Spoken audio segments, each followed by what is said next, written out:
Lo que vamos a hacer hoy día, sí, si yo quería que se sentaran por acá, delante de la mesa, que pudieran ver.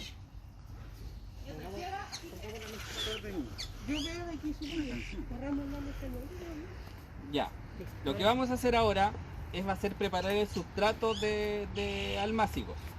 Cuando nosotros hicimos la clase teórica más o menos, usted ya sabe qué tiene que cumplir, o sea, con qué requisitos tiene que cumplir el sustrato. Muy bien. Ah, ¿es una pregunta? En este caso eso sería el sustrato. Ya. Chan, chan. ¿Usted entiende lo que es sustrato? Como materia orgánica, vitamina, ventilación. Es lo que se... Sustraer se supone. ¿La base? Es que sí, es como una base, Como las finalmente. vitaminas que le dan vida a la planta, ¿o no? No, O la no, tierra, no. la tierra. O sea, tiene que ver un poco, contiene, pero finalmente lo que a nosotros nos interesa como sustrato es la sustancia, por decirlo de alguna forma, que va a sostener la planta. ¿Por qué hablamos de sustrato y no de tierra? Yo les comenté que habían varios que eran sustratos inertes, que existían varios que le entregan varias otras características. Dentro yo les nombré que existe una que se llama perlita, que vendría siendo como la piedra pome, chiquitita, que se produce de forma natural por erupciones volcánicas. Eso se extrae y se ocupa. Se llama sustrato porque no es como la tierra, no le aporta en nada, más que un sostén. ¿Ya? La tierra en sí tiene dos funciones, una que es nutrir la planta y la otra también es sostener a las plantas. Las plantas se agarran del suelo. Yo, por ejemplo, en cultivo hidropónico no tengo sustrato, el sustrato es el agua. Y yo le doy el sostén a través de una esponja, generalmente a las lechugas, a los cultivos se tiene una esponja y el agua es la que se encarga de traspasarle los nutrientes que van disueltos. Cuando nosotros preparamos plantines, por lo general no nos preocupamos de la nutrición. La semilla tiene los nutrientes necesarios para desarrollar una planta nueva, hasta cierto punto. De ahí para adelante la planta necesita ya adquirir nutrientes, hacer fotosíntesis. En los primeros estadios de la planta no está en actividad. Lo único que se preocupa es de desarrollar el embrión, desarrollar la plántula, de hecho es como vendría siendo como el feto. Y una vez que desarrolla sus hojas verdaderas, que pasa a ser planta, es cuando ya empieza a tener actividad de autoabastecerse, de hacer fotosíntesis, a través de las raíces adquirir nutrientes, agua y todo eso, pero en los primeros estadios no requiere de eso, solamente necesita de algo que la sostenga. La planta, la semilla se va a desarrollar, va a tratar de tirar la mayor cantidad de raíces y se va a tratar de desarrollar de forma aérea, hasta que empieza a desarrollar. Entonces, cuando nosotros preparamos plantines, lo que hacemos, o la preparación del másico, es darle las condiciones, que lo conversamos en algún momento, iniciales. Entonces, a nosotros generalmente el sustrato no nos importa si es nutritivo o no. No importa que sea más bien un sustrato que sea capaz de sostenerlo y que sea fino para que no queden burbujas de aire, o sea, espacios de aire para que la semilla esté en contacto con el suelo, con la tierra o con el sustrato, pero también tiene que ser suelto para que la planta no tenga como resistencia a salir o a expandir sus raíces. ¿Cómo logramos eso? Hay sustratos que nosotros vimos cuando uno tiene la tierra que es muy arcillosa, se compacta mucho y uno hace y hace como se compacta casi como que fuera greda. ¿Cómo yo mejoro ese suelo? Agregándole algo que genere porosidad. Tierra, arena. La arena es una sustancia que jamás se aprieta y que se tiende a digregar fácilmente y también se suelta y retiene muy poca agua, dura muy poco el agua que retiene. Entonces, lo que nosotros siempre hacemos, hay distintos sustratos, como les decía, perlita, existe el compost, también es un sustrato. ¿Qué son las perlitas? Las perlitas son unas piedritas chiquititas, es como la piedra pome molida, así. Estoy equivocado, que es arena que está inflada, o sea, con temperatura, es como lo hacen como con las cabritas. ¿Sí? Claro, pero eso pasa de forma natural para las erupciones volcánicas. Ya hay lugares donde uno puede ir a buscar perlitas. Hay otro sustrato que se llama ¿cuál? La fibra de coco. La fibra de coco, que es la leña del coco, o sea, de la palmera y del coco, que queda así como el pelillo, así que lo muelen y lo trituran, que también es muy bueno para retener agua, se suelta con facilidad. Tiene un problema, así que hay que lavarlo porque generalmente tiene un alto contenido de sales, por el tipo de fibra que es. Está también la vermiculita, que también es otro mineral que se ubica como en laminitas, que también es muy bueno para la porosidad, para retener agua, que es como una esponja. Y así hay un montón. La turba, que es un natural. La turba viene de los pantanos, que crecen algas, líquenes, que después eso se seca y generan unos verdaderos colchones de turba, que de eso también, pues después se rompe y uno lo digrega y genera también es muy parecido a la fibra de coco. La turba sí, yo no la recomiendo porque en la extracción de turba produce todo un impacto ecológico que es lamentable, ¿ya? Y aquí lo que tenemos hoy día, tenemos material de algún tipo de compost de lo que estaba en la parte trasera. Nosotros removimos las ramas, movimos la hojarasca que había y obtuvimos una sustancia que es bien esponjosa. Si uno la aprieta se siente como una media esponja. Tenemos tierra bruta, que si se ve el color, que es diferente, que es más plomiza, que tiene, y por último tenemos arena. Lo que nosotros siempre hacemos la mezcla más fácil es mezclar estos tres componentes en forma iguales, ¿ya? Y revolverlo. La tierra bruta, si yo la mojo, lo más probable es que me pase el tema, esta tierra es bien arcillosa, como greda. me va a quedar como greda. Entonces le agrego un poco también de compost, que le va a ayudar a disgregarse, y también la arena, que nos va a ayudar también al tema del drenaje, ¿ya? Esa retiene, esta va a hacer permitir que el agua escurra, y esta es la que va a retener también. Y en cierta forma, si hay nutrición aquí, pues la tierra tiene nutrientes, el compost tiene, la arena quizás es la que tiene menos nutrientes, ¿ya? Que no le va a aportar mucho, pero lo que nosotros queremos hacer es un sustrato que sea... Pero va a drenar. Drenar, claro, justamente va a aportar el tema del drenaje. Entonces vamos a mezclar estos tres elementos en la misma proporción y después los vamos a utilizar. Hay que evitar, cuando nosotros hacemos ¿cómo se llama? La preparación del sustrato, los elementos grandes. Piedras, palos y todas esas cosas. Acá está un poco difícil, pero lo vamos a ir cuando vayamos preparando aquí en los contenedores, le vamos a ir echando. Los contenedores no necesariamente tienen que ser muy profundos. O sea, tenemos que permitirle que la planta se sostenga más o menos unos 15-20 días. Aquí es suficiente. Hasta va a estar aquí para que se puedan desarrollar, para desarrollar las raíces, después las vamos a extraer y las vamos a llevar al campo. Hay contenedores que son un poco más profundos, las bolsas por lo general. Las plantas en una bolsa podrían pasar 6 meses, 1 año, pero lo ideal es que se haga en el momento adecuado, porque si no las plantas tienden a envejecerse. Cuando las raíces chocan abajo, la planta deja de crecer, y si yo la mantengo mucho tiempo aquí no va a crecer. Se atrofia, Si yo pongo justamente. la bolsa en la tierra mismo, ¿qué pasa ahí? Porque igual por los hoyitos... Eso también es un error, es un error muy común. Hay jardineros que de repente hacen eso porque tienen bolsitas, van y las ponen en el hoyo y lo tapan. No es biodegradable, y a pesar de que tengan hoyitos, claro, por ahí van a salir algunas raíces, pero la otra masa de raíces que está creciendo dentro va a quedar atrofiada porque va a chocar con las paredes de la bolsa. Cada vez que ustedes traspasen desde una bolsa a un hoyo, tiene que ser sin la bolsa, hay que arrancar la bolsa. Ya, eso no es un error que ha pasado varias veces. Existen sí unos contenedores que uno los pudiera disgregar un poco y que son biodegradables y que al estar en contacto se desarman, pero son más escasos. Pero existen.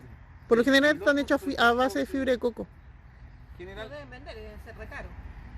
Generalmente cuando se hace la extracción de la bolsa se recomienda que sea con un tanto de humedad, para que el pan de la bolsa venga un poquito más compacto. Si yo lo saco en seco, se me va a disgregar y va a quedar la raíz desnuda.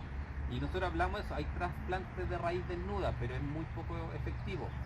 Tiene un bajo porcentaje de que la planta se adecue y todo eso al nuevo terreno, ¿ya? Y sufre un estrés muy grande. Entonces le va a costar a la planta repuntar si yo no le doy las condiciones adecuadas. Siempre hay que tratar de que vaya con el pancito de tierra compacto para llevarla al campo. Eso le va a permitir. Y por lo general también cuando uno hace el trasplante, que se lo vamos a ver después, uno no riega el tiro. Por ejemplo, una de las cosas que uno típico, puso la planta, se le agrega la tierra y uno riega el tiro. Tiene un efecto que es positivo porque se le tiende a compactar y a eliminar estos espacios de aire que puedan quedar, porque la tierra se acomoda y se compacta, pero por lo general lo que se hace es que se pone la planta, se compacta con la mano nomás al suelo y se deja ahí por lo menos unos 2 días, sin agua la planta. La planta por un instinto de supervivencia va a tratar de tirar raíces y de buscar. Y de ahí después la regamos. Entonces con eso generamos como un impacto positivo a que la planta sea más exploradora. Ya, porque si nosotros lo hacemos y le echamos agua al tiro, va a encontrar agua al tiro y no va a tener ese instinto cuando uno la trasplanta. ¿Sí? No lo sabía. Pero ese es un detalle que de repente la gente que planta tomate lo hace, que se llama, no me acuerdo cómo se llama, la seca que le llaman. Le llaman la seca. Ahora lo que pueden hacer igual es darle un poco de humedad inicial y ya a los días posteriores dejarle más alargado al siguiente riego. Claro, una de las cosas que se hace también es antes de plantar, un día antes yo riego. Claro. No, o sea, yo riego antes de hacer, yo con el suelo ya húmedo, ahí recién voy y planto. ¿Ya? Lo ideal es que no juntar el tema de la plantación. Lo ideal es plantar con la tierra así, media húmeda. Media húmeda. Sí. El tema es un estrés hídrico lo que yo le provoco a la planta para que pueda profundizar raíces. Es bueno, pero también hay que saber hacerlo, porque hay que estar bien pendiente de la planta, que ya si la planta está, ustedes la están viendo que está colapsando, tienen que agregarle agua y eso va a depender mucho de la temperatura de los días, va a ser súper variable. No es como con los agricultores, nosotros lo trabajamos en algunos casos, como dice Álvaro, sobre todo con los tomateros, pero bien consciente de las temperaturas que hay en esos días y de ver si ya la planta está muy estresada, darle un golpe de agua. Pero sí, permite que la planta busque, por su instinto de sobrevivir, va a buscar y va a tirar raíces, por lo tanto va a tener un mejor sistema aéreo. La planta es súper importante, o sea, como es algo que nosotros no vemos, como que no nos preocupamos mucho de la raíz. Y es lo fundamental, pues. O sea, hay que preocuparse más, yo siempre creo que hay que preocuparse más de la raíz a veces que de la parte aérea. Si nosotros tenemos una raíz débil, eso se va a expresar en la parte aérea. Y la otra vez lo conversamos con Andrea, o sea, nosotros podemos tener una planta sana, 2 plantas, y yo a una una al lado de otra, y uno de repente se da cuenta que una de las plantas está llena de bichos y de insectos y la planta de al lado no. Entonces las plantas también tienen un sistema inmune, que no lo sabemos bien identificar bien todavía. Y entonces por eso, generalmente eso es un síntoma de que hacia la raíz están de alguna forma deficiente, versus la que está al lado que tiene la capacidad de alejar a los bichos. De que no la Es como lo mismo que cuando las personas, pues una persona cuando está pasando, no sé, por un periodo de angustia, de depresión, es más propenso a que le entren enfermedades y que te ataquen. Las plantas son como lo mismo. En el fondo si hay una... Sí, entonces, si nosotros tenemos un mal sistema radicular, vamos a tener una mala planta, porque es el sostén y es lo que lo alimenta. Y va a ser una planta más débil, más pequeña, todo. Entonces tenemos que procurarnos siempre de que quede una buena preparación de suelo. Eso es importante. Y no, ojo, porque nos pasa mucho con las agricultoras, con las señoras, que piensan que una buena preparación de suelo es aplicar arnero, mullir, lo que quede, finito, finito, finito, pero el problema de eso es como se perdió la estructura que finalmente se compacta. Y a la hora de cuando ellas ponen la plantita muy bonita y empiezan a regar, la planta encuentra una muralla y no puede profundizar. Por lo tanto, genera así un poquito de raíz, como una planta entera de clavel, por ejemplo, que nos pasa mucho, y no tiene profundidad, entonces no empiezan después los problemas con los claveles. Es el típico mito de cuando uno prepara el suelo y viene el jardinero y va a poner pasto que la niña y saca el somier de la cama y tira la... Eso es súper negativo para el suelo. Y es la típica que uno veía antes cuando el jardinero preparaba el suelo para los pastos. Sí, por eso es típico. Entonces, ¿cómo hay que hacerlo si uno quiere plantar pasto? O sea, lo mejor es aplanar, alisar, que quede lo más liso posible.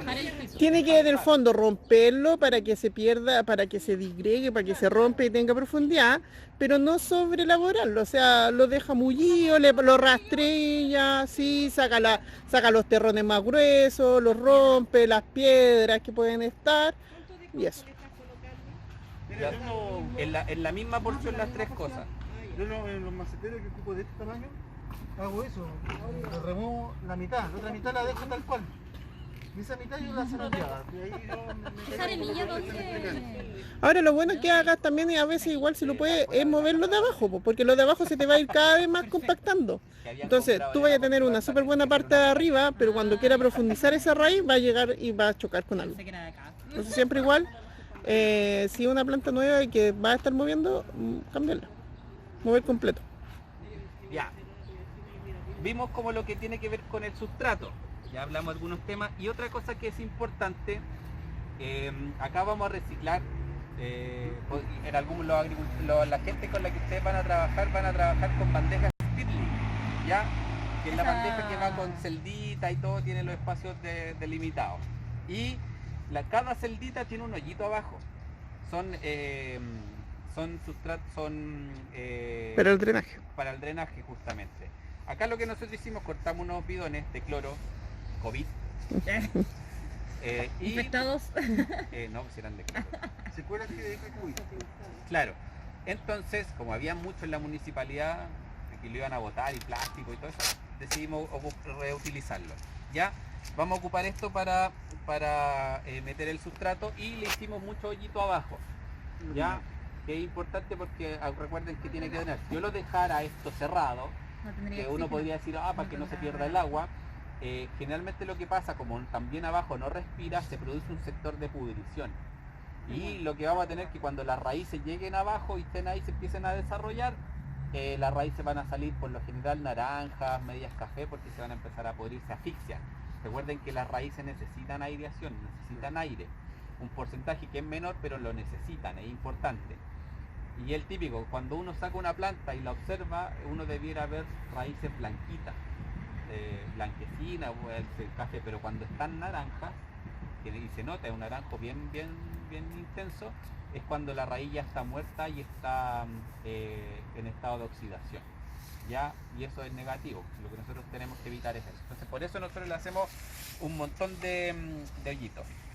¿Ya? Recuerden que este no es el mejor contenedor para las plantas, o sea, si las pueden hacer de manera individual, que lo Stirling el ideal, es mejor. Ahora, ¿se puede hacer este sistema? Sí, se puede hacer, pero la planta tiende a estresarse más al momento que ustedes la dividan y sobre todo si dejaron muy juntita una semilla de la otra. Ojo Entonces, también porque hoy día uno podría empezar a reciclar otros envases, por ejemplo el de yogur. A mí el de yogur me agrada que se utilice para producir almácigo. No sé si ustedes saben, pero el plástico del yogur es por el tipo de envase, un envase que no se puede reciclar. Que ese va a terminar sí o sí en basurero. No se puede reciclar porque tiene papel, plástico y un montón de otras cosas, pegamento, y el plástico ese es casi de una vida nomás, de un solo uso que se llama. Hay un montón de otros plásticos, estos sí se pueden revolver a utilizar, esto se chipea, así que yo lo mando y se puede volver a reutilizar. Pero en el caso del yogur no. Es uno de los pocos envases que no tiene una doble vida o una reutilización. Entonces se puede utilizar y siempre que ocupen algún envase, no sé, pues uno podría preparar incluso en las cajitas de estas de jugo, cortarla a la mitad y rellenarlas de leche y todo eso, que son de Tetra Pak. El Tetra Pak también es un súper buen elemento porque también tiene esa función de aislar, porque tiene una lámina de aluminio y plástico también, pero también es complejo reutilizar el Tetra Pak. ¿Ya? Siempre hay que hacerle un hoyito, por lo menos. Ya hay que perforar abajo para que derecho. Entonces yo ya puse una porción de tierra bruta, puse una porción de arena. Estoy revisando que no haya piedras grandes y voy a incorporar esto que vendría siendo como el compost. Tiene hartas raíces también porque estaba allá abajo de los arbolitos. La tierra de hoja, ¿qué vendría haciendo? La tierra de hoja. Tierra de hoja. Tierra de hoja.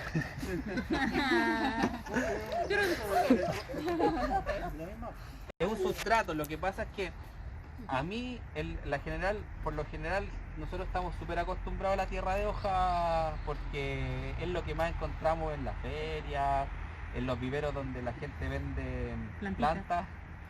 La tierra de hoja es es tierra de hoja, pero no es no es un buen sustrato. Yo también prefiero mezclarlo con tierra bruta. Ya, o sea, eso te iba a preguntar, que la mezcla Sí, igual. sí. La tierra de hoja por sí sola no es un buen sustrato. Y por lo general las plantas que uno compra vienen casi con pura tierra de hoja. Ya. El problema es que la tierra de hoja se deshidrata con facilidad y cuesta rehidratarla. No sé si le ha pasado que de repente uno tiene la planta, viene súper linda y después la tierra de hoja se secó y cuando uno le empieza a regar el agua pasa de largo. Y si uno le mete el dedo no agarró nada de agua. Entonces Muy siempre había lisa, que hacer sí, esta sí. mezcla. Siempre es bueno mezclar el sustrato. Ya. Pero si se te saca una Esa es la- Esto es como una clase de Claro, cocina con la tierra. Sí, Claro. es prácticamente una clase de cocina para preparar la comida de la Los planta. porcentajes, la temperatura.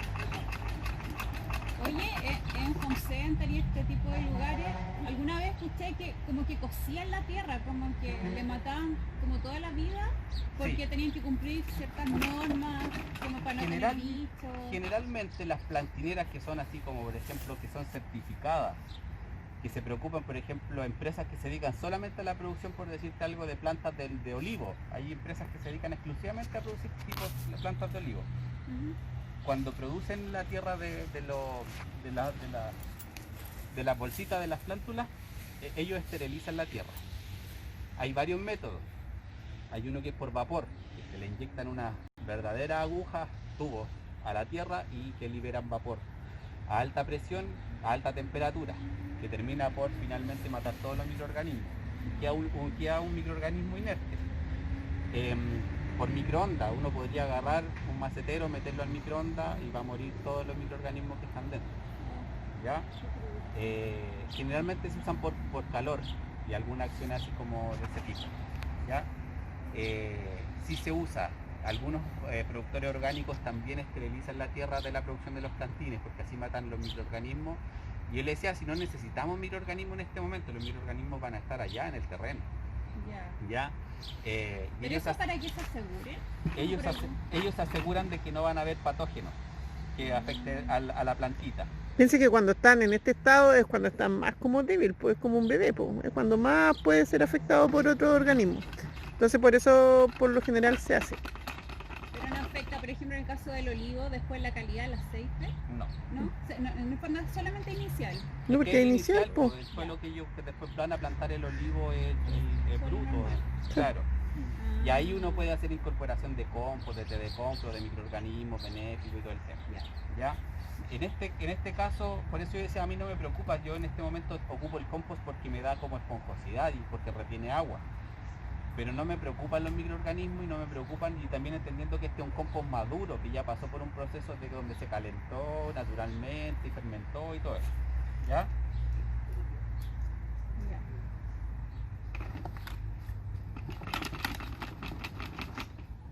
Entonces, al igual que la tierra de hoja, tampoco es bueno poner solo compost. No. De hecho, la tierra de hoja es un compost a medio hacer, finalmente. Ya.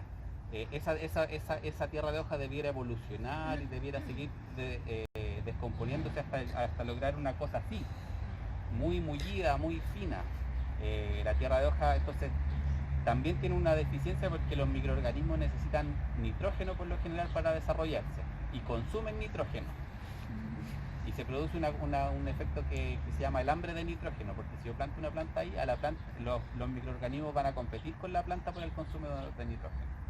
La tierra de hoja es el compost que se da de forma natural. Pues piensen que la tierra de hoja simplemente van las personas y la recolectan en bosque, en cerro, y de hecho está prohibida en la región metropolitana por lo menos la extracción de tierra de hoja. Y me parece que en la sexta igual, iban como en la séptima ya con la restricción. Hay un protocolo para la extracción de tierra de hoja que lo maneja CONAF. Ya, esto ya estaría listo. Yo lo Pero agarro, en una vereda así, perdido ahí en se camino descompone. lonquén, se puede sacar, ¿no? Si tú lo sacas, Legalmente. o sea, sí, en proporciones pequeñas, Y así que tú eso- vayas ahí, no hay deshidratado, pero comercialmente sí hay problema. Y eso lo vamos a depositar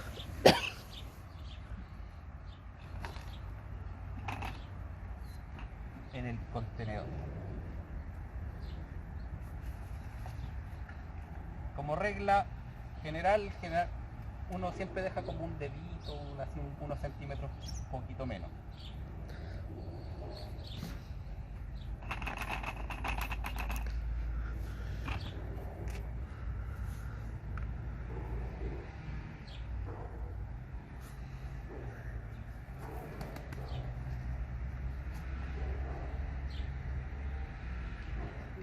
Tanto concentrado así. Tanto mirando. Me siento observado. Como un silencio así como incómodo, así.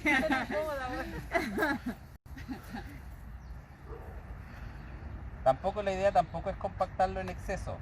Cuando uno lo hace así como de... para que se asiente, ¿no? O sea, tiene que quedar una cosa Suelta. más o menos suelta. Tengo libertad de... Exacto.